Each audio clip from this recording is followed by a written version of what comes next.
Hi, I'm Daniel. And I'm Zach. And welcome back to our channel. Today, we're going to talk about Pinocchio. I feel like I should have spent the time to make my nose grow. This high tech effects here.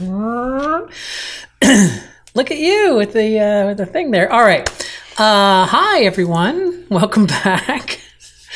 Continuing along in our Disney quarantine series here today, we've been watching all of the Disney animated features chronologically, and when I say we've been doing that, we've now watched two.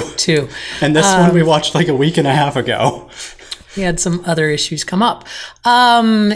Anyway, we're going to talk about Walt Disney's Pinocchio. This movie came out in 1940, and did you know, Zach? What?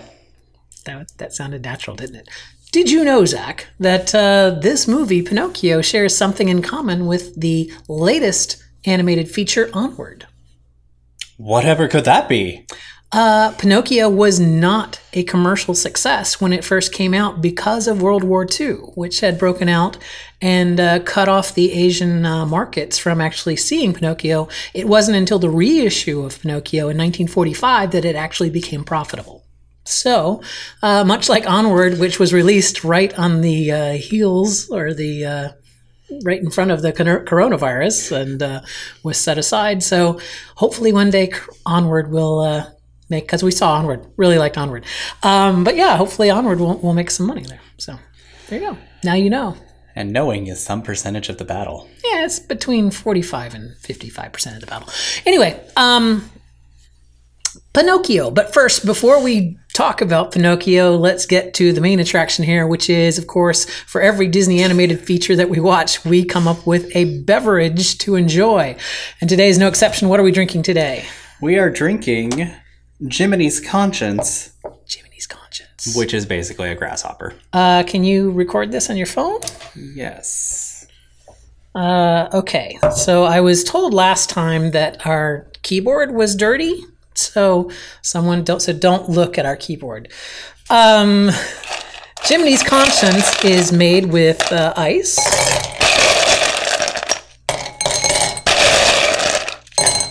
I feel like most drinks are made with ice. That's kind of a thing, right?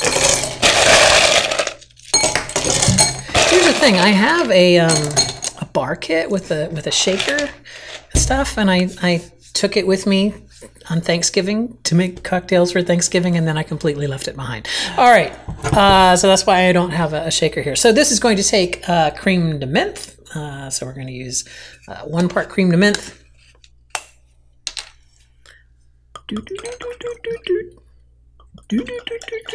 You have to make that noise when you pour it. That's very important. We're going to use 1 part cream de cacao. Now, if you want to get fancy with this drink, you want to use the green cream de menthe and the clear cream de cacao. We're in the middle of a coronavirus right now, so it's not like we have a lot of choices of what to buy. Part of this. There you go. You got it. And then finally, the only thing that separates this drink from a grasshopper is the vodka. So we're going to pour 1 part vodka. So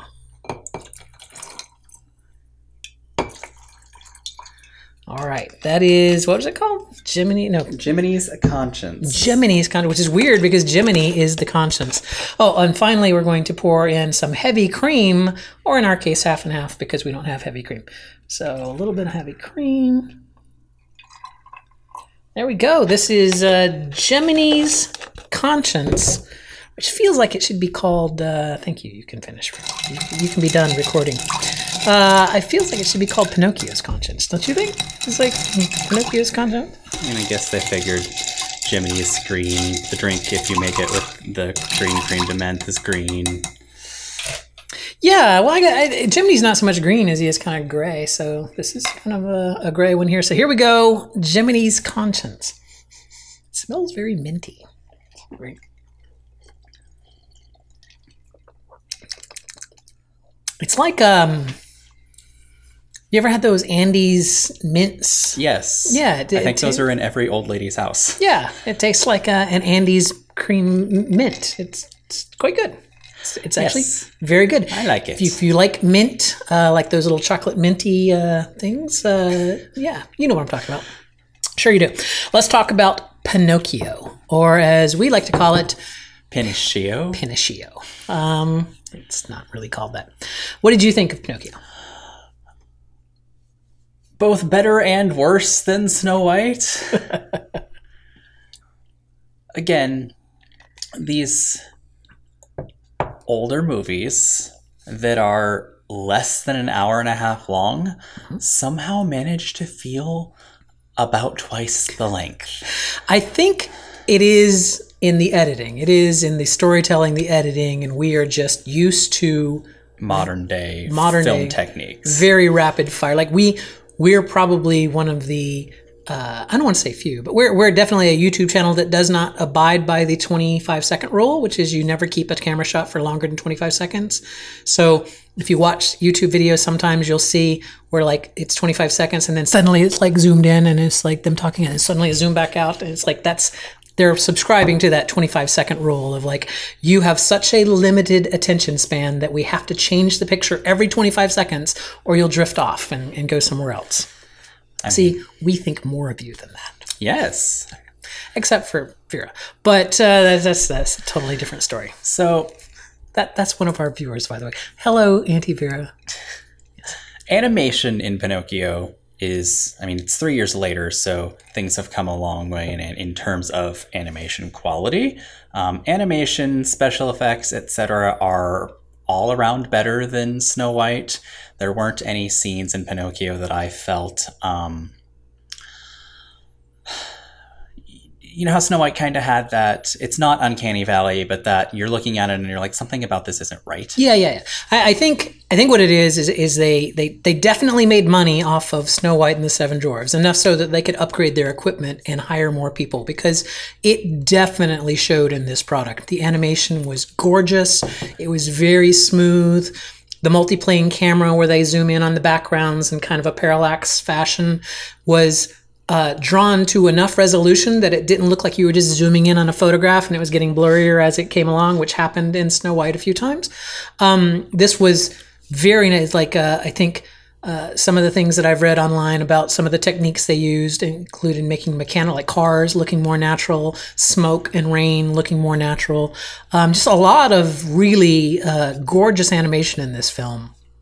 I would say the first 2/3 of this film is gorgeous and wonderful from an animation standpoint until we get to the whale, which then it was, third grade art class all over again. But yeah, definitely they had the money to come in and do this. And it was great. It was like the animation was really great. I really liked the first 2/3 of the film. It was a very nice story with one minor confusing part, but I was willing to overlook. But then it, pew, right off the rails and went somewhere else that I wasn't expecting. But let's take this piece by piece. So Jiminy Cricket is our narrator of this particular movie. Jiminy Cricket is the worst conscience ever. I don't think I was expecting Jiminy Cricket to be as much of a smartass as he was. I liked it, but my only real exposure to Jiminy Cricket was in the I'm No Fool series of school films that they would show, or him narrating Wishes at the Magic Kingdom and whatnot. So I didn't realize that he was, indignant at times and kind of very, I don't know, kind of a smartass. I kind of liked him being a smartass. But he's our narrator there. What did you think of Jiminy? As a narrator? Or the character. I don't think he was the worst conscience ever. He's not very good at his job. He was just given that job by some lady. Every problem that happens in the movie happens because Jiminy Cricket fails to do his job. But he had no authority. All he could do, he told Pinocchio not to do that. He was giving Pinocchio good advice. Pinocchio chose to ignore it, much like you can choose to ignore your conscience. Still. If you ignore your conscience, is it your conscience's fault? Also, what's up with the blue fairy? She's like, I'm gonna make you real-ish, made out of wood. And then you got yourself trapped and you lied to me and your nose is all long now, and I'm gonna fix it, but this is the last time I can help you. And then she's gonna help him again by dropping a note. But it's like, Yeah. why is this the last time that you can help him? Is there some fairy code we don't know about? Are you like Mary Poppins, which we'll get to later, a vengeful deity who enjoys it? We will not. Mary Poppins was not an animated feature. We will not true. be watching Mary Poppins. Thank goodness. Mary Poppins Returns, Yes, specifically. Yeah, exactly, which I've ranted about before. Go see our previous video. I liked Jiminy Cricket as it. Now, Pinocchio himself, For the titular character of a movie, he leaves little to no impression on me. I think he was voiced by an actual child, and I will forgive them of him maybe not having the range of inflection in his voice or whatnot. I liked Pinocchio. I liked the character. I liked Geppetto, although he did some things that were very confusing to me. The boy coming. Well, first of all, he makes his cat open the window that he could reach with his hand. Oh, Figaro, will you open the window? I'm already in bed. It's like, it's within arm's reach, old man. It's like, it's right there. It's like someone needed to get him one of those gripper thing, this I don't think those existed in long gripper 1940. thing. Well, he made those amazing cuckoo clocks. I'm sure he could have fashioned himself a gripper, but I keep touching my face. I gotta quit. It's like, we're in the middle of a pandemic. Stop touching your face. Anyway, that was very loud. What was I saying? So I liked Pinocchio. I found it very confusing that Geppetto would, like, his puppet comes to life, and then his first thought is, oh, you have to go to school. Here's some books. Like, does Geppetto just have the books for school laying around his house? Like, Maybe Geppetto dropped out. We don't know. Is that a thing in Italy where people just show up at school and they go, oh, you must be the new kid. Like, you don't require any kind of... You're yawning. What? Why are you yawning? Because I've been up since 6:15 this morning. Do you not want to record this? I do want to record this. Well, then don't yawn. Okay. It was a very boring film, by the way. What did he just have those books laying around? Whatever. He goes off to go to school, and he runs into Honest John and Gideon. And here's something. I didn't remember that the song Hi Diddly Dee was from Pinocchio. I didn't know that period until I saw the movie. Yeah. I don't think I knew the song. Hi Diddly Dee, an extra life for me. Yeah. That was a song. I remember that song from a kid, from being a kid. And so I didn't know that song was from Pinocchio. So they're your villains. They're your henchmen, right? Because the main villain would be Stromboli, the evil puppeteer who has a traveling marionette show, who somehow gets Pinocchio to star in his show. But we don't see any of that. We just see him on stage. So we don't, it's like there's a lot of licensing taking place. There's like, it's very Beauty and the Beast at Walt Disney World. It's like Through a series of events, Pinocchio ends up starring in this show. And he's a big hit. He wants to go home. Stromboli locks him into a cage. And he cries out for his conscience. Jiminy, who is pissed off at him, by the way, but who just happens to go and... Like, he doesn't hear him calling. He goes there because he's mad at him. He's going to go give him a piece of his mind. So it's like Jiminy wasn't coming in to save him because he heard him crying. Because Jiminy Cricket's not good at his job. Jiminy was going there to yell at him. I just want to just point that out. Jiminy Cricket is an asshole who's not good at his job.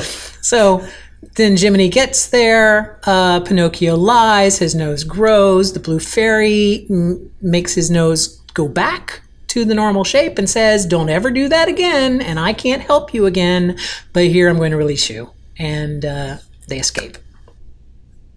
So at this point in time, I feel like this was a good story. right? It's like the child didn't listen to his conscience, got into some trouble. Maybe if we had expanded out the whole Stromboli thing and like kind of made that make more sense and whatnot, then this would have been a really good, thing. He would have gone home. He would have told his father the truth about what happened, and that would have earned him his loyal and true courage badge thing so that he could be made into a real boy. That would have been a good, solid narrative movie. But no, instead, they looked at the clock and went, well, that's only 40 minutes. So,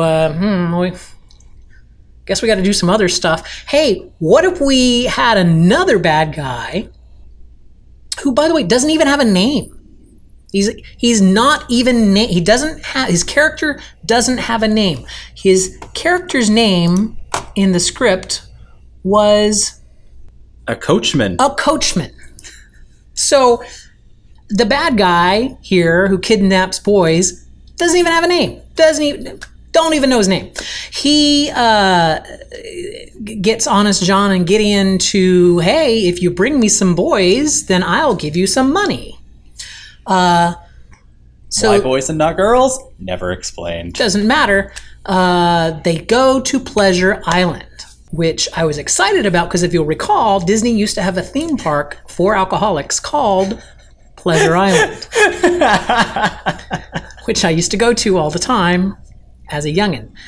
A young adult. But no, Pleasure Island isn't that. Pleasure Island is a place that through gambling, drinking, and smoking, and just being general unruly children, boys turn into donkeys? This is never explained. Something curse, something. This is never explained. How are the adults not being turned into jackasses by being around this curse? How is it just the boys that are turned into donkeys around this thing? Why are they selling these donkeys to the salt mines? Is there that big of a salt mine industry that they need countless thousands of donkeys? Is this a thing?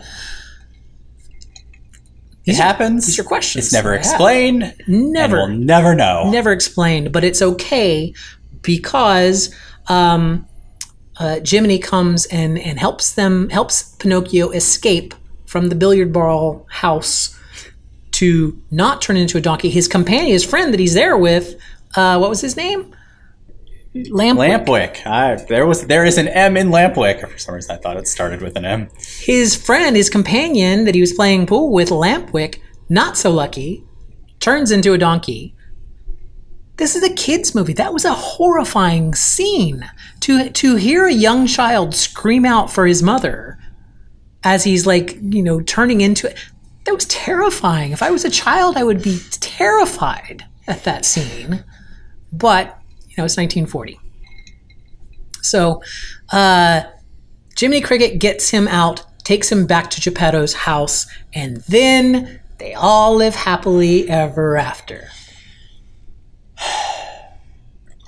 Is how we would like the movie to have ended. But again, I think they looked at the clock and went, oh, wait, that's only 60 minutes. Shit, I got to do some more. How about...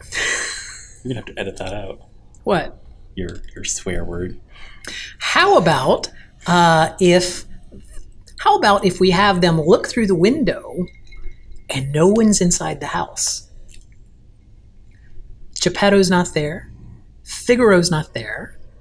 Cleo's not there. First question. You're going out to look for your wooden boy child and you take your cat and your goldfish?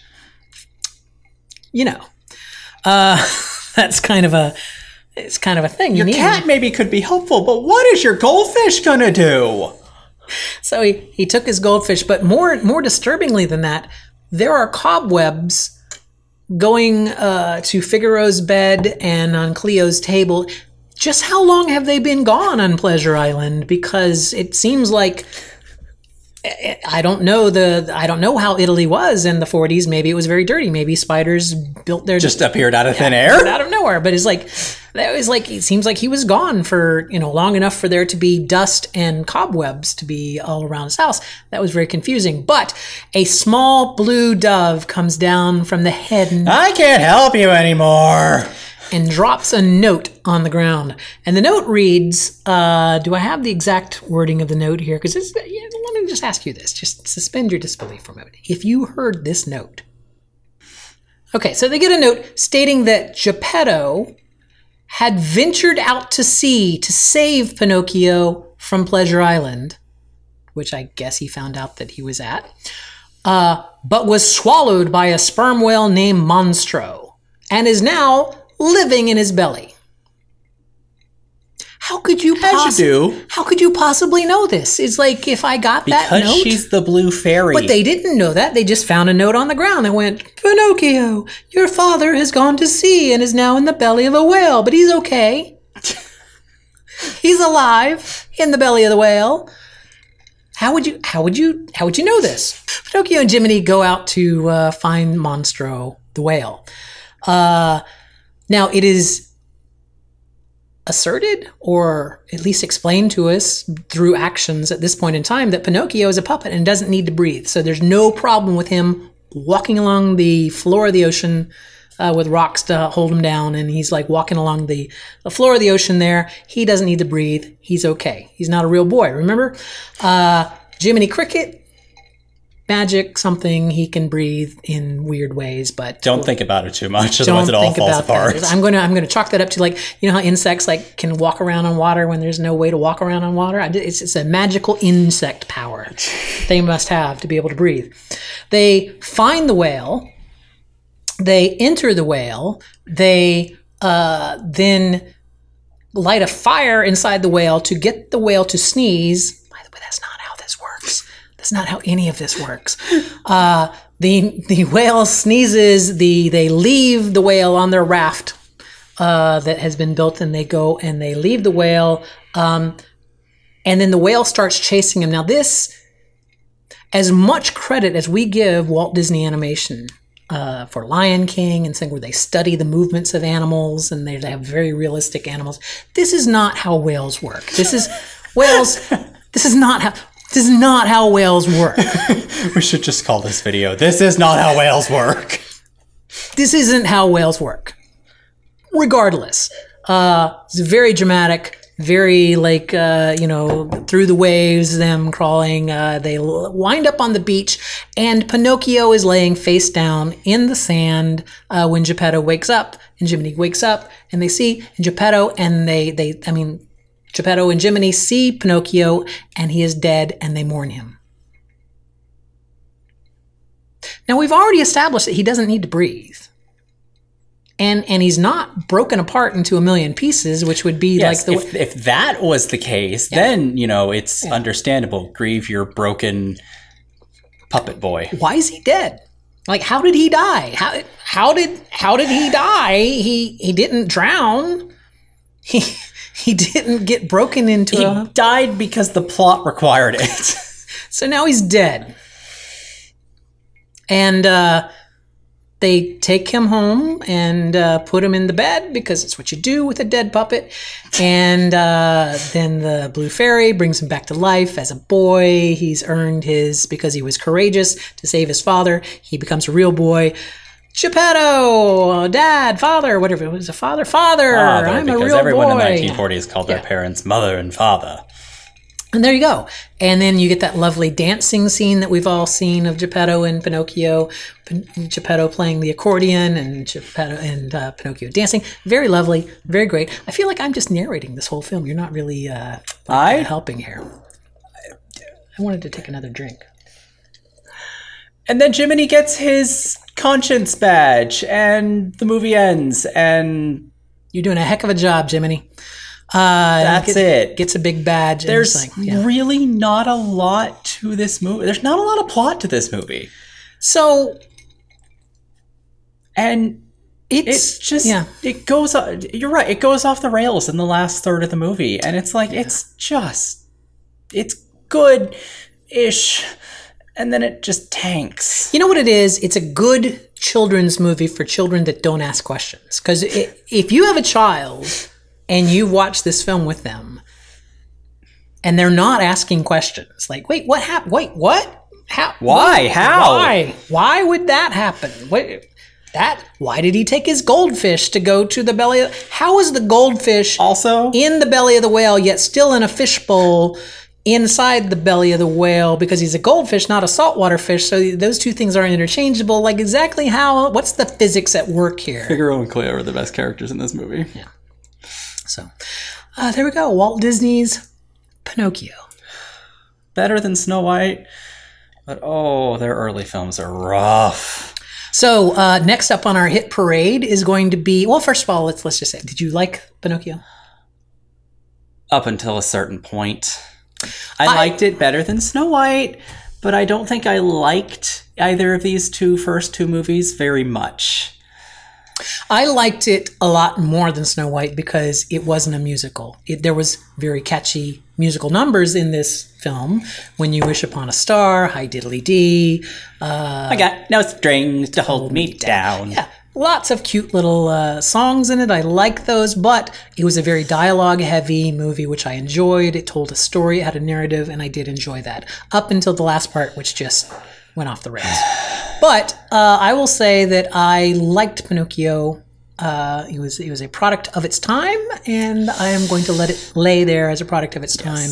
I know you are not excited about the next film. I don't want to do this next one. The next film up is Fantasia, which have you ever seen Fantasia before? A very long time ago. Fantasia is one of those films that people loved during the drug revolution of the 60s because it was like, if you're high as a kite, it's pretty and it's music and, but it's literally just classic. I don't think there's any speaking parts in Fantasia. But we could be wrong.